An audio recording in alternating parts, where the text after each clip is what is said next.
রমাজানের শেষ 10 দিনে রাত জাগবেন কিভাবে? রাত জাগার জন্য জালসা আয়োজন করা, খাওয়া দাওয়ার আয়োজন করা, এগুলো সবই রাত জাগাকে নষ্ট করা। রাত জাগা তো বহু দূরের কথা, রাত জাগার যে ভাবমূর্তি, যে তাকওয়া পরহেজগারিতা, ওটাকে নষ্ট করে দিয়ে আড্ডা মেলায় পরিণত করা। রাত জাগার রাসূল সাল্লাল্লাহু আলাইহি ওয়াসাল্লামের সুন্নতি পদ্ধতি, আয়েশা রাদিয়াল্লাহু তাআলা আনহা বলছেন, লা তাসআল আন হুসনিহিন্না ওয়া আন তুলিহিন্না।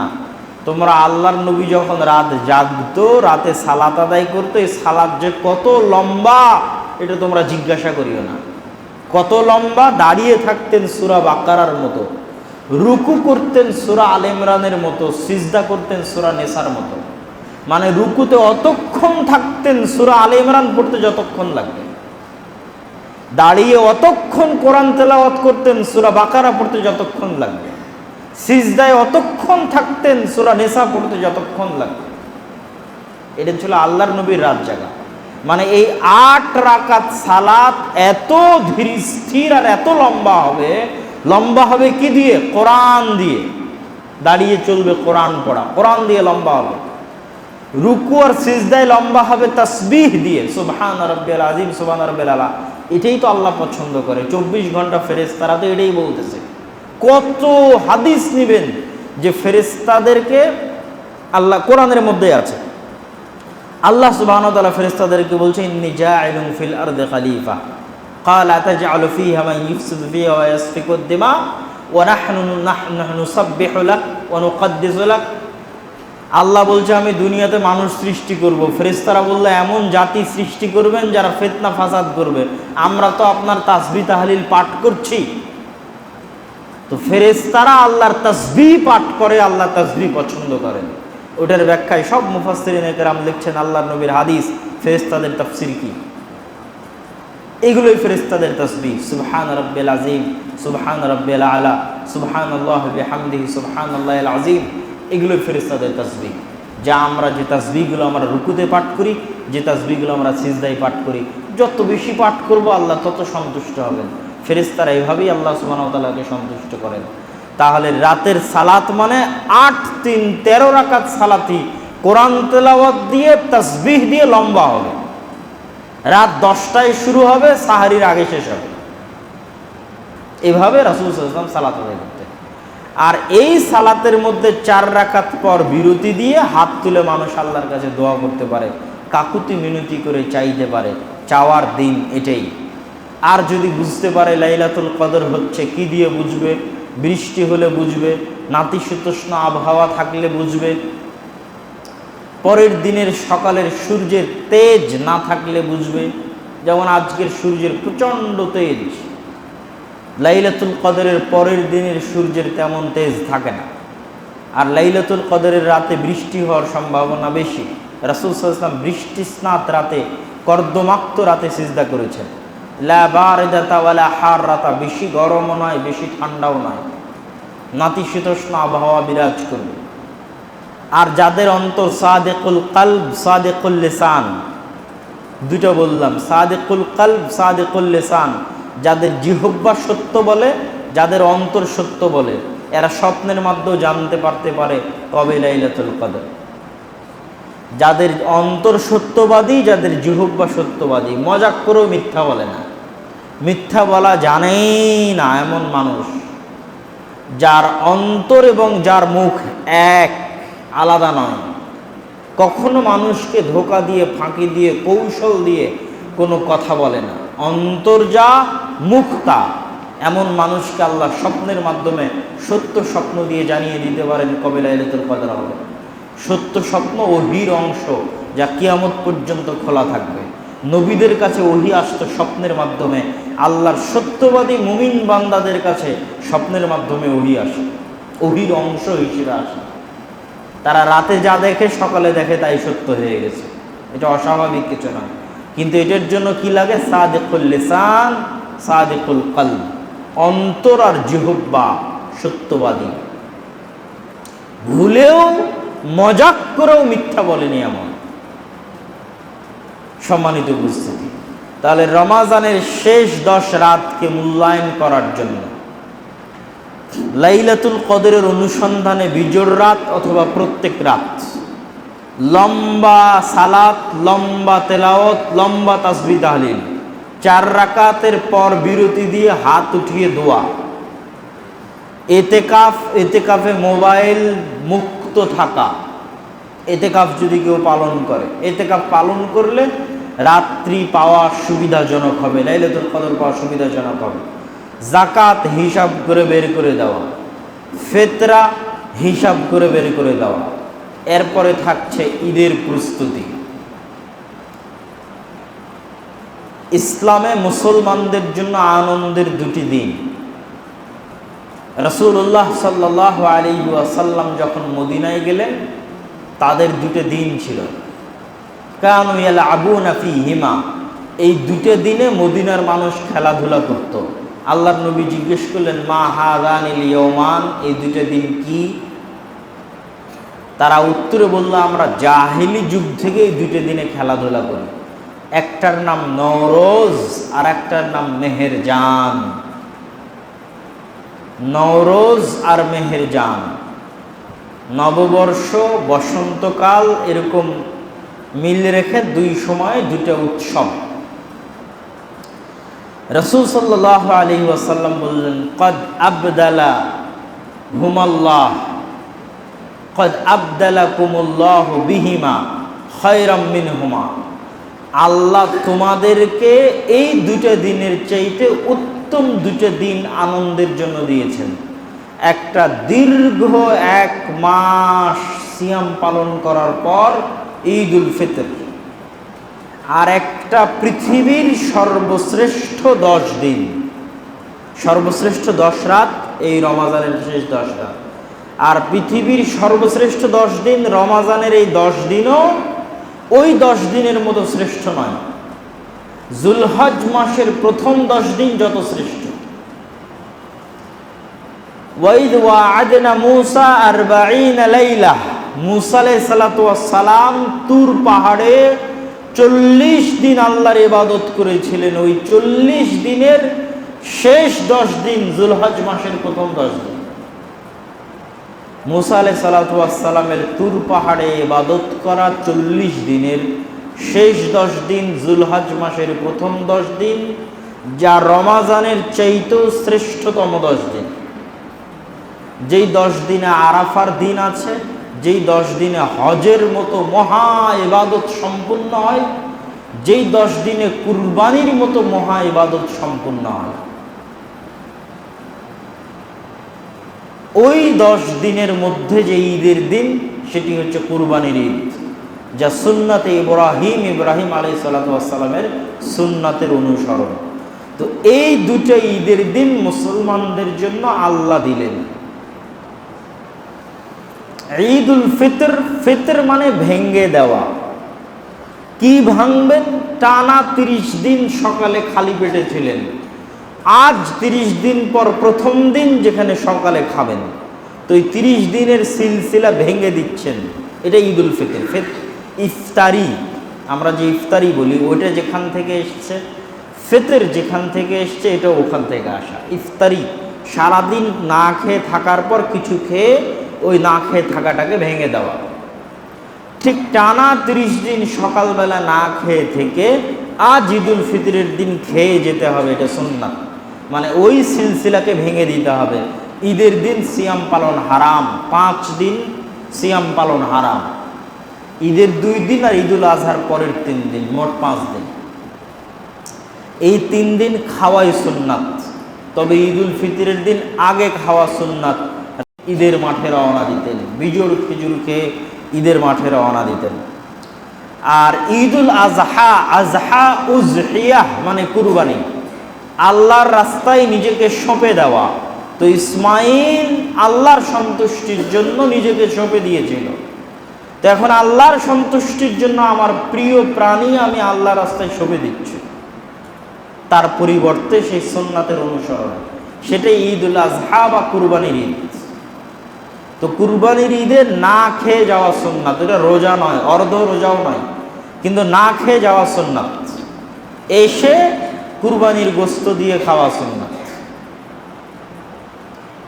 আর ঈদের দিনে রাসূল সাল্লাল্লাহু আলাইহি ওয়াসাল্লাম আরও অনেকগুলো সুন্নাতের অনুসরণ করতেন। ঈদের মাঠে পায়ে হেঁটে যেতেন, খোলা মাঠে ঈদের সালাত আদায় করতেন, মসজিদে আদায় করতেন না। ঈদের মাঠে যাওয়া এবং আসার রাস্তা পরিবর্তন করতেন। ঈদের মাঠে 5-7, 7-5, 12 তাকবীরে ঈদের সালাত আদায় করতেন। ঈদের মাঠে মূল সবচেয়ে বড় সুন্নাত হচ্ছে তাকবীর, আল্লাহু আকবার, আল্লাহু আকবার, লা ইলাহা ইল্লাল্লাহ, আল্লাহু আকবার, আল্লাহু আকবার, ওয়ালিল্লাহিল হামদ। এই তাকবীর ধ্বনি আল্লাহ সুবহানাহু ওয়া তাআলার বড়ত্ব এবং মহত্ব ঘোষণা করা, এটা ঈদের সবচেয়ে বড় ইবাদত। তাহলে রাসূল সাল্লাল্লাহু আলাইহি ওয়াসাল্লামের এত সুন্নাত থাকার পরেও আমরা ঈদের দিন কিভাবে উদযাপন করছি? আমাদের দায়ী তার বক্তব্যে বলে গেলেন যে আমাদের যুবক সমাজ ঈদের দিনকে আনন্দ উদযাপনের নামে এক প্রকার অপমান করছে। রাসূল সাল্লাল্লাহু আলাইহি সাল্লামের সুন্নাতের ঈদের দিনের পবিত্রতার অপমান করছে। অন্য দিনে স্বাভাবিক গান বাজনায় যা গুনাহ হবে, ঈদের দিনে গান বাজনায় তার ডবল গুনাহ হবে। কেননা ঈদের দিনটা এক সুন্নতি ইবাদতের মাধ্যমে আনন্দের দিন। এই দিনকে অপমান করার গুনাহ আলাদা, আর এমনি গান বাজনার গুনাহ আলাদা। এমনি বেপরদার গুনাহ আলাদা, আর এই দিনের পবিত্রতাকে অপমান করার গুনাহ আলাদা। এই দিনে আনন্দের মাধ্যম রাসূল সাল্লাল্লাহু আলাইহি ওয়াসাল্লামের সুন্নাত অনুযায়ী খাওয়া আর তাকবীর, এই দুটো হচ্ছে মূল আনন্দ। আরও যে কোনো আনন্দের উৎসব মানুষ ঈদের দিনে করতে পারে, প্রত্যেক যা হালাল, প্রত্যেক যার মধ্যে হারাম নাই, তা দিয়ে মানুষ ঈদের দিনে আনন্দ করতে পারে। রাসূল সাল্লাল্লাহু আলাইহি ওয়াসাল্লামের সামনে দুইজন মদিনার বাচ্চা তারা ঈদের দিনে আনন্দ করছিলেন কবিতা গেয়ে। রাসূল সাল্লাল্লাহু আলাইহি ওয়াসাল্লাম তাদেরকে বাধা দেননি, যা প্রমাণ বহন করে ঈদের দিনে যে কোনো হালাল উপায়ে, হালাল পন্থায় মা এবং বোনেরা আনন্দ উদযাপন করতে পারে। ঈদের দিনের জরুরি কর্তব্য কি? ঈদের দিনের জরুরি কর্তব্য হচ্ছে ঈদের মাঠে যাওয়া, এটাই জরুরি। পুরুষেরা তো যাবে, মেয়েরাও ঈদের মাঠে যাবে। মেয়েদের জন্য অন্য কোনো সালাত জরুরি নয় জামাতে অংশগ্রহণ করা, কিন্তু ঈদের সালাত জামাতে অংশগ্রহণ করা জরুরি। আর ঈদের সালাত আমরা যত দেরি করে আদায় করি, রাসূল সাল্লাল্লাহু আলাইহি ওয়াসাল্লাম কখনোই এত দেরি করে আদায় করতেন না। আপনি আজও যদি সৌদি আরবে যান, আজও আশ্চর্য হবেন যে তারা অন্তত এই সুন্নাতটা রাসূল সাল্লাল্লাহু আলাইহি ওয়াসাল্লামের ওইভাবে ধরে রেখেছে। ফজরের সালাতে বের হয় ঈদের প্রস্তুতি নিয়ে, ফজরের সালাতে, মানে আমি এখন ফজরের সালাতে যাচ্ছি, তো পরিপূর্ণ ঈদের সালাতে যাওয়ার প্রস্তুতি নিয়ে ফজরের সালাত আদায় করে ওখানেই বসে থেকে যাবে সূর্য ওঠার অপেক্ষায়। সূর্য উঠা মাত্রই, হালকা উঁচু হওয়া মাত্রই ঈদের সালাত শুরু হয়ে গেল। এই জন্য কেউই বাড়িতে ফিরে এসে আর আলাদাভাবে ঈদের সালাতের জন্য যায় না। মসজিদে নববী বলেন, মসজিদে হারামে বলেন, সব ঈদের দিন ফজরের আগে চলে গেছে। ফজরের অনেক আগে না গেলে জায়গা পাবে না, এই জন্য 3টের সময় গেছে, 2টের সময় গেছে। মসজিদে নববীতে অথবা মসজিদে হারামে মানুষ ঈদের সালাতের জন্য 12টা 1টার মধ্যে না গেলে, আগের দিনের রাত 12টা 1টার মধ্যে না গেলে জায়গা পাবে না। এই জন্য আগের দিনের রাত 12টা 1টার সময় মানুষ যায় ঈদের সালাতে অংশগ্রহণ করার জন্য। তো আমরা রাত 12টা 1টায় বলিনি, ফজরেও আসতে হবে এটাও বলিনি, এটাও জরুরি নয়। কিন্তু ঈদের সালাত হতে হবে সূর্য ওঠার পরপরই, কাছাকাছি সময়, এটা জরুরি। এটা রাসূল সাল্লাল্লাহু আলাইহি ওয়াসাল্লামের সুন্নাত। আধা ঘন্টা, 40 মিনিট, 1 ঘন্টার মধ্যে সূর্য ওঠা চেষ্টা করতে হবে ঈদের সালাত আদায় করা। আর ঈদের সালাতে মেয়েদের অংশগ্রহণ বাধ্যতামূলক। যদি নিজের কাপড় না থাকে আর একজনের কাপড় ধার করে নিয়ে যাবে। এমনকি ঋতুবতী মেয়েরাও ঈদের সালাতে উপস্থিত হবে, সালাত আদায় করবে না। মাঠে উপস্থিত হবে, সালাত আদায় করবে না, এত জরুরি তাদের জন্য ঈদের সালাতে উপস্থিত হওয়া। 5 ওয়াক্ত সালাতে মসজিদে জামাতে আসা মেয়েদের না আসাই ভালো। জুমার সালাতে আসতে পারে, আসা ভালো। 5 ওয়াক্ত সালাতে আসতে পারে, না আসাই ভালো। ঈদের সালাতে উপস্থিত হতে হবে, উপস্থিত হওয়া জরুরি। মেয়েদের জন্য, তাদের জন্য ঈদগাহের ব্যবস্থা করতেই হবে, বাধ্যতামূলক, জরুরি ভিত্তিতে। সম্মানিত উপস্থিতি, তাহলে রমাজানের এই শেষ 10 দিনকে লক্ষ্য করে যে কর্মযজ্ঞগুলো চলতেছে, এই কর্মযজ্ঞগুলো আমরা যদি আবারও সামারি করি এবং আবারও আপনাদের সামনে তুলে ধরি এবং আলোচনা লম্বা না করি, আপনাদের প্রশ্ন উত্তরের জন্য আমি 10-15 মিনিট সময় দিব, তাহলে আমরা শুরু থেকে বলতে পারি, 1, রমাজানের শেষ 10 দিনে রাত জাগার জন্য লম্বা সালাত, লম্বা তেলাওয়াত, এতেকাফ, মোবাইল বিচ্ছিন্ন মুক্ত অবস্থায় 4 রাকাত সালাতের পর বিরতি দিয়ে দোয়া করা, কোনো প্রকার খানাপিনা, ওয়াজ মাহফিলের আয়োজন করার প্রয়োজন নাই। জাকাত আদায় করা, ফিতরা আদায় করা। ফিতরার জাকাতের মধ্যে পার্থক্য কি? জাকাত নিসাব পরিমাণ সম্পদের উপর ফরজ, ফিতরা যার বাড়িতে একদিনের খাবার আছে তার উপর ফরজ। জাকাত 8 খাতে দেওয়া যায়, ফিতরা শুধু গরিব মিসকিনের জন্য। জাকাত টাকায় আদায় করতে হবে, ফিতরা খাদ্যদ্রব্য দিয়ে আদায় করতে হবে। জাকাত যেই দিন ফরজ হয়েছে ওই দিন আদায় করতে হবে, ফিতরা রমাজানে আদায় করতে হবে, ঈদের সালাতে যাওয়ার আগেই। মাথা প্রতি 2.5 কেজি করে, আর জাকাত 2.5%, শতকরা 2.5% হিসেবে জাকাত বন্টন করবে এবং জাকাত আদায় করবে। ঈদের সুন্নাত কি? ঈদের সুন্নাত হচ্ছে ঈদুল ফিতরে খেয়ে যাওয়া বিজোড় খেজুর, ঈদুল আজহায় না খেয়ে যাওয়া, পায়ে হেঁটে যাওয়া, রাস্তা পরিবর্তন করা, তাকবীর ধ্বনি দিতে দিতে যাওয়া এবং মেয়েদেরকে ঈদের মাঠে উপস্থিত করানোর চেষ্টা করা। এই মোটামুটি, এবং 7, 5, 12 তাকবীরে ঈদের সালাত আদায় করা, এই মোটামুটি শেষ 10 দিন এবং আমাদের সামনে যে ঈদ আসছে তার কেন্দ্রিক সংক্ষিপ্ত আলোচনা। আল্লাহ সুবহানাহু ওয়া তাআলা আমাদের এই সংক্ষিপ্ত আলোচনা অনুযায়ী আমল করার তৌফিক দান করুক, আল্লাহুম্মা আমিন। আপনাদের যদি কোনো প্রশ্ন থাকে তাহলে কিছু প্রশ্নের উত্তর দিব। আমার পরে ইফতার পর্যন্ত আমাদের আরেকজন দায়ী আছে, খুব সুন্দর আলোচনা করে, আল ফিরোজাবাদী, সে আলোচনা করবে ইনশাআল্লাহ। ও, এখানে কিছু প্রশ্ন আগে থেকেই দিয়েছিল একজন ভাই।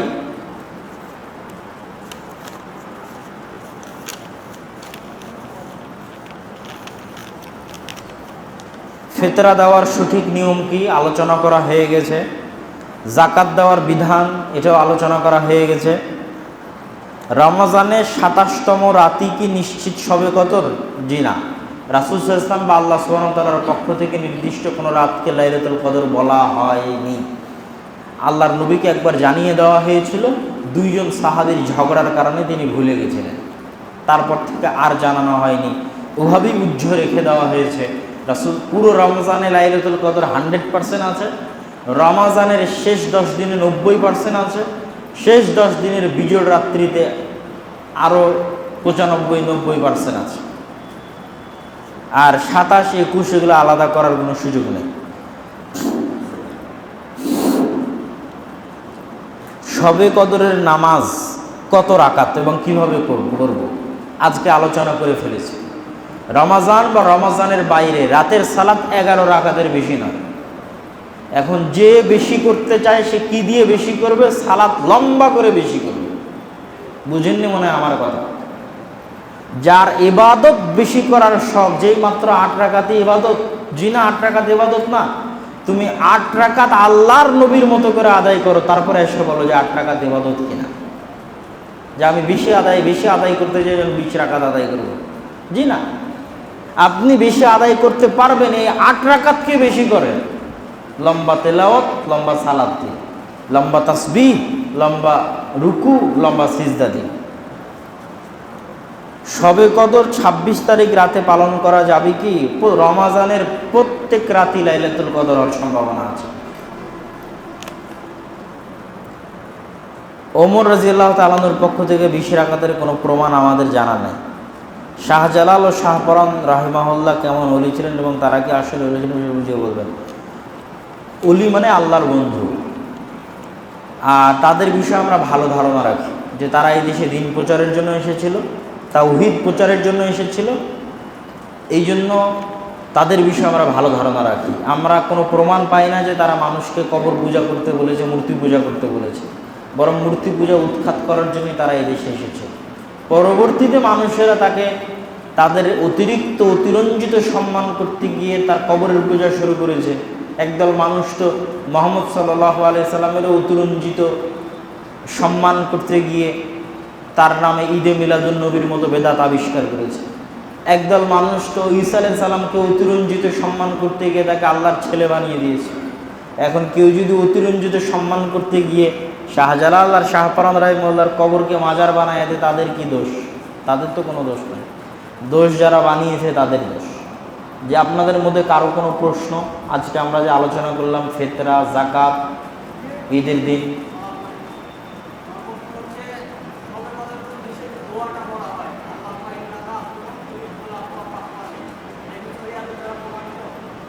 এটা সহিহ হাদিস দ্বারা প্রমাণিত। আলবানী রাহিমাহুল্লাহ এই হাদিসকে হাসান এবং সহিহ বলেছেন। যদিও এই হাদিসের উপর অনেকেই কালাম করেছে, কিন্তু এই দোয়াটা পড়া যাবে, আশা করি কোনো সমস্যা নাই। এবং দোয়ার অর্থের মধ্যেও কোনো ত্রুটি নাই। যে আল্লাহুম্মা ইন্নাকা আফুউন, হে আল্লাহ আপনি ক্ষমাশীল, তুহিব্বুল আফওয়া, ক্ষমাকে ভালোবাসেন, ফাআফু আন্নি, আমাদেরকে ক্ষমা করে দেন। শ্রেষ্ঠ নবী তার পরিবার পরিজন সহ আপ্রাণ চেষ্টা করে রাত জাগতেন, আর রাত জেগে লাইলাতুল কদর পাওয়া যেন সহজ হয় এই জন্য ইতিকাফে বসতেন। এই যে রাসূলুল্লাহ সাল্লাল্লাহু আলাইহি ওয়াসাল্লামের সুন্নাত যে তিনি মরার আগ পর্যন্ত ইতিকাফ করেছেন। ইতিকাফ করলে লাইলাতুল কদর পাওয়া সহজ, কেননা দুনিয়ার সব কাজ থেকে সে মুক্ত। আর আজকের যুগের ইতিকাফ তখনই ইতিকাফ বলে গণ্য হবে যখন আপনি মোবাইল ফোন থেকেও মুক্ত থাকবেন, ফেসবুক, ইউটিউব, টুইটার, ইনস্টাগ্রাম থেকেও মুক্ত থাকবেন। অন্যথায় আজকের যুগের ইতিকাফ বলে গণ্য হবে না। ইতিকাফ মানে সমাজ থেকে বিচ্ছিন্ন হওয়া, চায়ের আড্ডা, চায়ের স্টল, পরিবার পরিজন থেকে বিচ্ছিন্ন হওয়া। তো আজকে পরিবার পরিজন, চায়ের আড্ডা, সমাজ শব্দ মোবাইলের মধ্যে ঢুকে গেছে। ওখানে চায়ের স্টলের মতো আড্ডা হয়, ওখানে সমাজের মতো শত মানুষের সাথে যোগাযোগ করা যায়। বাড়িতে যেমন স্ত্রী পুত্রের সাথে গল্প করা যায়, মোবাইলে ওই রকম অন্তরঙ্গ পর্যন্ত গল্প করা যায়। তাহলে আপনি বাহির থেকে আলাদা হয়ে মসজিদে ঢুকলেন, কিন্তু মোবাইল আছে, মোবাইলে ইন্টারনেট আছে, ফেসবুক চালাচ্ছেন, তাহলে আপনার দিয়ে ইবাদত হবে না। এটা ইতিকাফ হলো না। প্রকৃত অর্থে পৃথিবী থেকে বিচ্ছিন্ন হতে হবে। আর প্রকৃত অর্থে আজকের যুগে পৃথিবী থেকে বিচ্ছিন্ন হলে আগে মোবাইল থেকে বিচ্ছিন্ন হতে হবে। এটা আজকের যুগের প্রকৃত বিচ্ছিন্নতা। তারপরে আপনি দুনিয়া থেকে বিচ্ছিন্ন হয়ে মসজিদে আসেন। 10 দিনের এই চেষ্টা আপনার অন্তরকে অনেক তাকওয়া এবং পরহেজগারিতায় পরিপূর্ণ করে দেবে। আল্লাহ ভীতি এবং আল্লাহ ভীরুতা আপনার মধ্যে কাজ করে। এই জন্য রাসূলুল্লাহ সাল্লাল্লাহু আলাইহি সাল্লাম ইতিকাফ করতেন। আমাদের ইতিকাফ করা উচিত। রমজানের এই শেষ 10 রাতে আমাদের তৃতীয় জরুরি গুরুত্বপূর্ণ কাজ হচ্ছে আমাদের সম্পদের হিসাব পরিপূর্ণ করে যাকাত বের করা, সাদাকাতুল ফিতরের প্রস্তুতি নেওয়া। যাকাত এবং সাদাকাতুল ফিতর এক নয়, ফিতরা আলাদা, যাকাত আলাদা। যার বাড়িতে একদিনের খাবার আছে তার উপর ফিতরা ওয়াজিব, ফরজ। ফারাজ রাসূলুল্লাহ সাল্লাল্লাহু আলাইহি ওয়াসাল্লাম সাদাকাতুল ফিতর সাআম মিন তামারিন, আল্লাহর নবী ফরজ করেছেন ফিতরা সকল মুসলমানের উপরে, ছোট বড়, দাস দাসী, বাচ্চা শিশু, সবার উপরে একসা করে। কার উপরে? যার বাড়িতে একদিনের খাবার আছে তার উপরে ফিতরা ফরজ। আর জাকাত কার উপরে ফরজ? যে নেশাব পরিমাণ সম্পদের মালিক তার উপর জাকাত ফরজ। নেশাব পরিমাণ সম্পদ কি? আজকের বাজার মূল্য অনুযায়ী 9 থেকে 10 লক্ষ টাকা, স্বর্ণের হিসাব অনুযায়ী 7.5 ভরি স্বর্ণের মূল্য আজকের বাজার মূল্য অনুযায়ী 8 থেকে 10 লক্ষ টাকা, অথবা 52.5 তোলা রৌপ্য, যা আজকের বাজার দ্রব্য অনুযায়ী 5 থেকে 6 লক্ষ টাকা। যার কাছে স্বর্ণ হোক অথবা টাকা হোক, অথবা স্বর্ণ টাকা মিলিয়ে হোক, ব্যবসায়িক পণ্য মিলিয়ে হোক, 6-7 লাখ টাকার মাল আছে দোকানে, কাপড়ের দোকান 8-9 লাখ টাকার মাল আছে কাপড়ের দোকানে, মুদির দোকান 8-9 লাখ টাকার মাল আছে মুদির দোকানে, সব মিলিয়ে হিসাব করতে হবে, তাহলে সে নেশাব পরিমাণ সম্পদের মালিক। এটা ফরজ। ফরজের ইবাদতে আল্লাহ বেশি সন্তুষ্ট হয় সুন্নাত নফলের চাইতেও। কিন্তু আমাদের দেশের মানুষ কি করে? আমাদের দেশের মানুষ সুন্নাত আর নফল নিয়ে ব্যস্ত। এই যে 27শে রমজানের রাতে দেখবেন এই মসজিদ পরিপূর্ণ হয়ে গেছে, ফরজ নামাজে কাউকে পাবেন না। কিন্তু যে ফরজ নামাজে উপস্থিত হয়েছে ওই সবার আগে জান্নাতে চলে যাবে। কেন? 27শে রমজানের রাতে যে উপস্থিত হয়েছে আর ইবাদত কবুল হবেই তখন যখন ফরজে উপস্থিত থাকবে। ফরজ আগে, শুধু ফরজ দিয়ে মানুষ জান্নাতে চলে যাবে, শুধু ফরজ। ও যদি লাইলাতুল কদর না জাগে, ও যদি দান না করে, ও যদি আপনার 12 রাকাত সুন্নাত সালাতের আগে পরে সেগুলো আদায় না করে, শবে মেরাজ, শবে কদর, মিলাদুন নবী, কত রকমের নফল সুন্নাত ইবাদত আছে, এগুলো একটাও না করে, শুধু 5 ওয়াক্ত সালাত, 5 ওয়াক্ত সালাতের ফরজ অংশটুকু, ধনী হলে নিসাব পরিমাণ সম্পদের মালিক হলে শুধু জাকাত, 1 টাকাও যদি দান না করে শুধু জাকাত দেয়, হজ ফরজ হলে শুধু হজ করে, একটাও যদি নফল ওমরা করতে না যায়, সুন্নাত ওমরা পালন করতে না যায়, রমজান মাসে শুধু সিয়াম পালন করে, সোম বৃহস্পতিবার আরাফা কোনো সিয়াম পালন না করে, শুধু রমজান মাসের সিয়াম পালন করে, এই ব্যক্তিকে জান্নাতে যেতে কেউ বাধা দিতে পারবে না। কিন্তু যার ফরজ ঠিক নাই, নফল আর সুন্নাতে পরিপূর্ণ, সে ধরা খেয়ে যাবে। ফরজের গুরুত্বই ভিন্ন, আল্লাহর নিকটে ফরজ সবচেয়ে প্রিয়। তাহলে ফিতরাও ফরজ, জাকাতও ফরজ। ফিতরা কার উপরে ফরজ? যার বাড়িতে একদিনের খাবার আছে, মানে আমাদের এলাকার গরিব থেকে গরিব মানুষের উপরও ফিতরা ফরজ, তাকে আদায় করতে হবে। জাকাত কার উপর ফরজ? যার কাছে এখন 8 থেকে 10 লাখ অথবা 5 থেকে 6 লাখ, স্বর্ণের হিসাব অনুযায়ী 8 থেকে 10 লাখ, রৌপ্যের হিসাব অনুযায়ী 5 থেকে 6 লাখ টাকার যে মালিক, টাকাটা হিসাব করবে কিভাবে?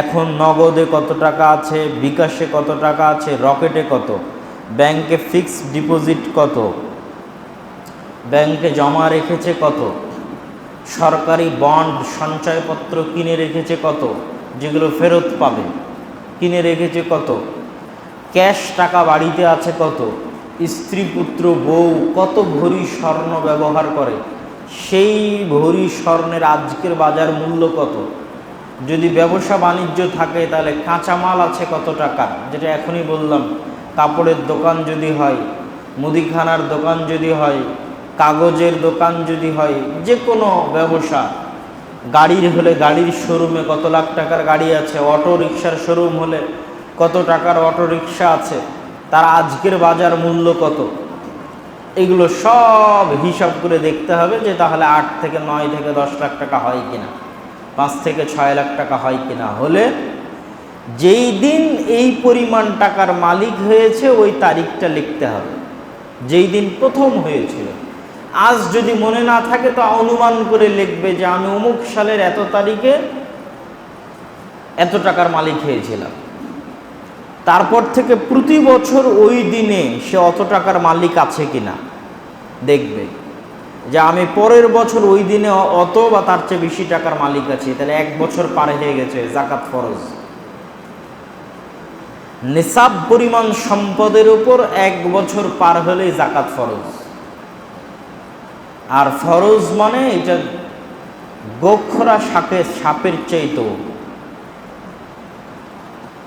আমাদের বাড়িতে থাকা ভয়ঙ্কর, এই যাকাতের অর্থ।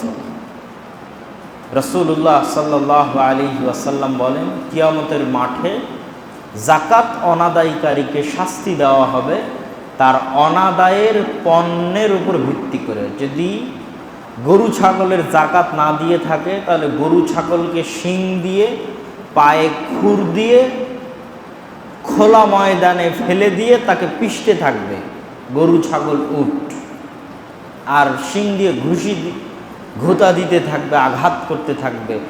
যেই দিনের একদিনের সমান হবে 50,000 বছরের সমান। দুনিয়ার 50,000 বছরের সমান হবে পরকালের একদিন, রাসূল সাল্লাল্লাহু আলাইহি ওয়াসাল্লাম বলেন। আর যদি টাকা পয়সা ধন দৌলতের যাকাত না দেয়, তাহলে সাপ হিসেবে গলায় পেঁচিয়ে দেওয়া হবে।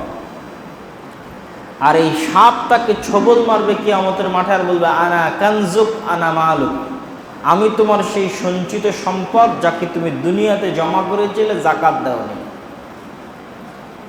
আল্লাযীনা ইয়াকনিজুনা আয-যাহাবা ওয়াল ফিদ্দাহ, যারা স্বর্ণ এবং রৌপ্য জমা করে রাখে কিন্তু তার যাকাত দেয় না, কিয়ামতের মাঠে ওই স্বর্ণ ওই রৌপ্যকে আগুনে ছ্যাক দিয়ে তার পিঠে লাগানো হবে, পার্শ্বদেশে লাগানো হবে। তাহলে 3 ধরনের হলো, গরু ছাগল উট মহিষ হলে শিং দিয়ে খুর দিয়ে আঘাত করবে মালিককে, টাকা পয়সা হলে গলায় পেঁচিয়ে দেওয়া হবে, ছোবল করবে মালিককে, স্বর্ণ রৌপ্য হলে জাহান্নামের আগুনে ছ্যাক দিয়ে পিঠে ছ্যাক দেওয়া হবে।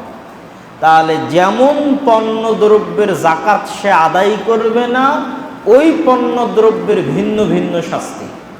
উট গরু ছাগলের আদায় না করলে একরকম শাস্তি, টাকা পয়সার আদায় না করলে আর এক রকম শাস্তি, স্বর্ণরৌপ্যের আদায় না করলে আর এক রকম শাস্তি।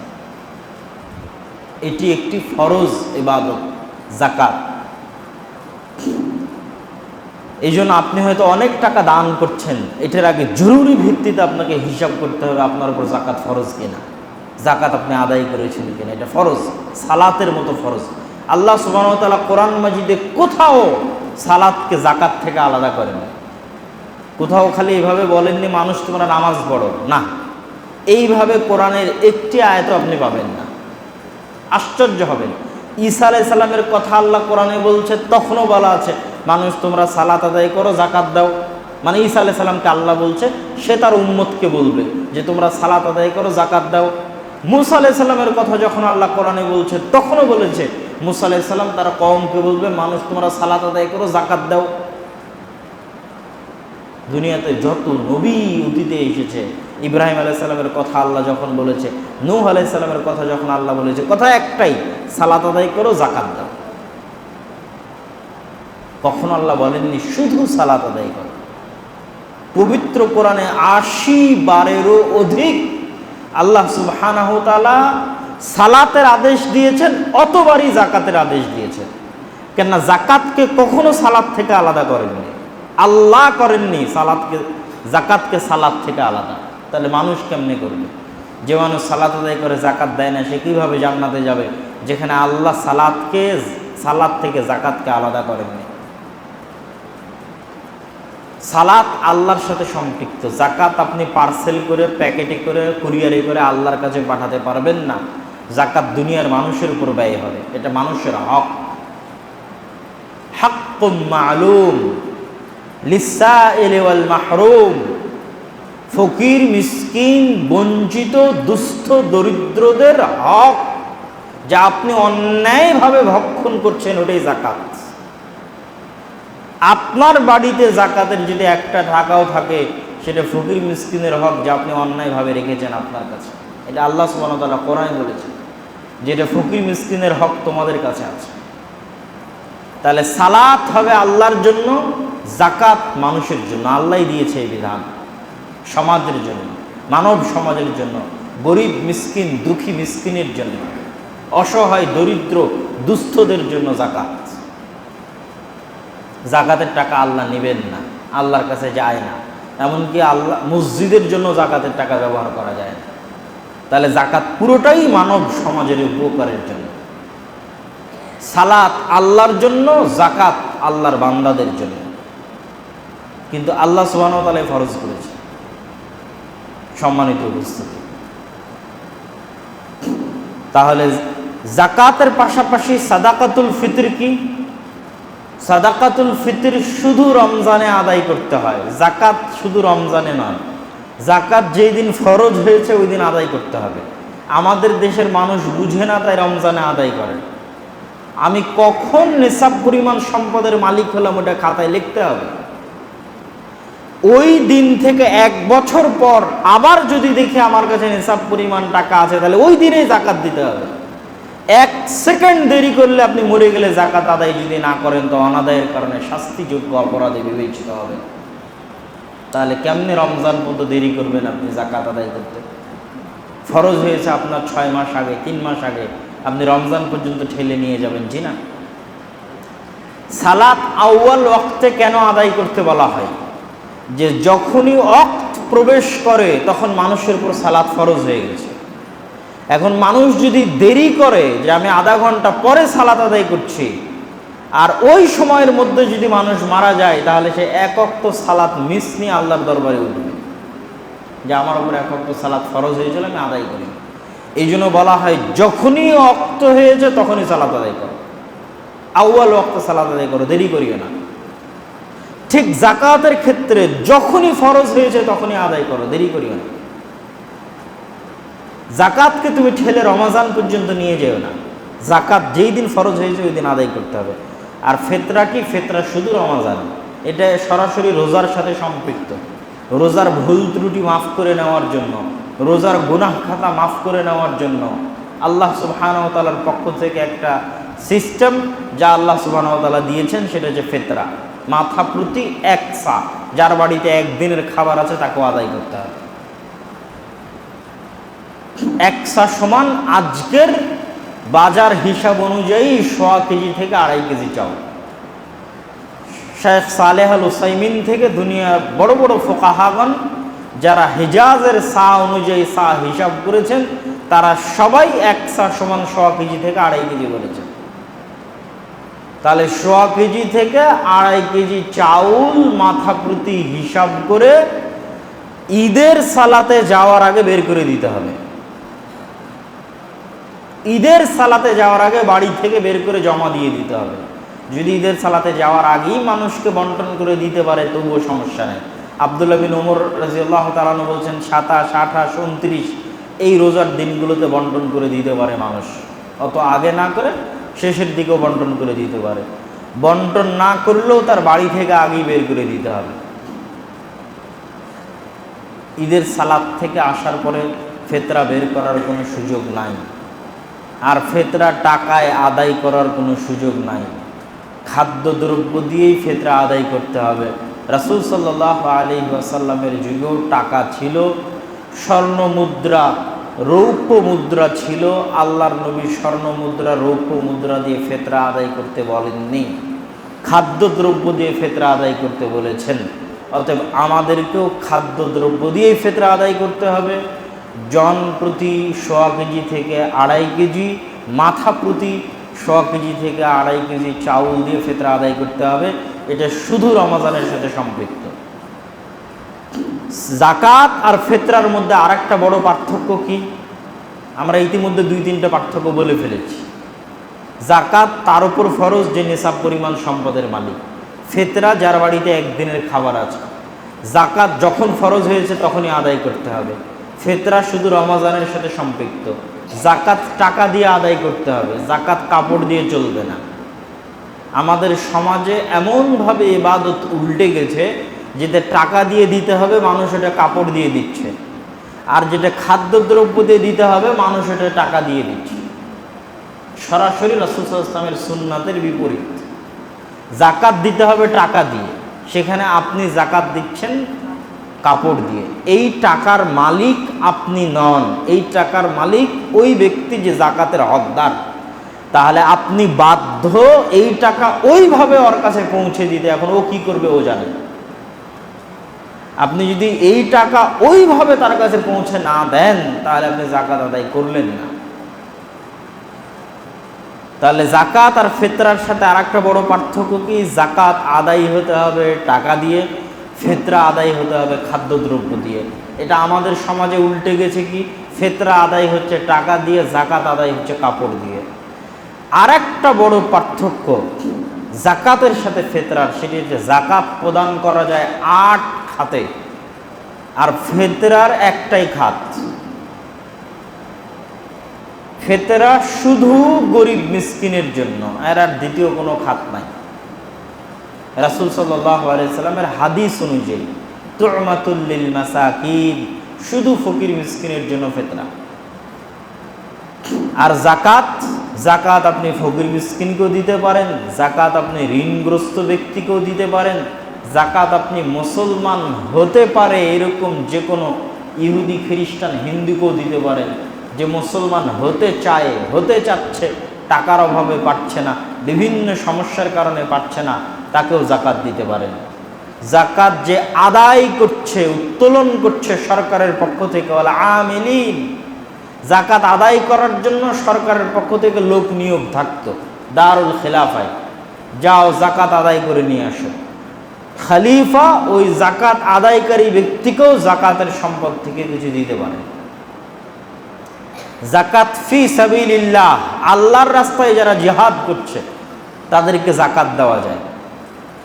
আল্লাহর রাস্তায় জিহাদের কোনো অংশ না থাকলে, যারা আল্লাহর দ্বীন প্রচারের জন্য কাজ করছে, মাদ্রাসা, দ্বীনি শিক্ষা প্রতিষ্ঠান, এদেশের কওমি বেসরকারি শিক্ষা প্রতিষ্ঠান, যারা দ্বীন প্রচারের কাজ করছে তারাও ফি সাবিলিল্লাহ, তাদেরকেও জাকাত দেওয়া যাবে।